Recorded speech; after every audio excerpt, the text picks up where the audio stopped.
for you to help you get settled in on your first night. I actually worked in that office before you. I'm finishing up my last week now, as a matter of fact, so I know it can be a bit overwhelming, but I'm here to tell you there's nothing to worry about. You'll do fine. So let's just focus on getting you through your first week, okay? Let's see. First, there's an introductory greeting from the company that I'm supposed to read. It's kind of a legal thing, you know. Welcome to Freddy Fazbear's Pizza, a magical place for kids and grown-ups alike, where fantasy and fun come to life. Fazbear Entertainment is not responsible for damage to property or person. Upon discovering that damage or death has occurred, a missing person report will be filed within 90 days or as soon as property and premises have been thoroughly cleaned and bleached and the carpets have been replaced. Blah, blah, blah. Now, that might sound bad, I know, but there's really nothing to worry about. The animatronic characters here do get a bit quirky at night, but do I blame them? No. If I were forced to sing those same stupid songs for 20 years and I never got a bath, I'd probably be a bit irritable at night too. So remember, these characters hold a special place in the hearts of children and we need to show them a little respect, right? Okay. So just be aware, the characters do tend to wander a bit. They're left in some kind of free roaming mode at night. Something about their servos locking up if they get turned off for too long. They used to be allowed to walk around during the day too, but then there was the bite of 87. Yeah. It's amazing that the human body can live without the frontal lobe, you know?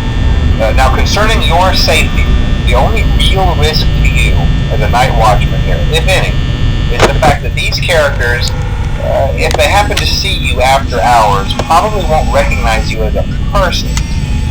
They'll most likely see you as a metal endoskeleton without its costume on. Now, since that's against the rules here at Freddy Fazbear's Pizza, they'll probably try to forcefully stuff you inside a Freddy Fazbear suit. Now, that wouldn't be so bad if the suits themselves weren't filled with cross beams, wires, and animatronic devices, especially around the facial area. So you can imagine how having your head forcefully pressed inside one of those could cause a bit of discomfort and death. The only parts of you that would likely see the light of day again would be your eyeballs and teeth that pop out the front of the mask. Yeah, they don't tell you these things when you sign up. But hey, first station of the breeze. I'll chat with you tomorrow. Check those cameras and remember to close the doors only if absolutely necessary. Gotta conserve power. Alright, good night.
Congrats!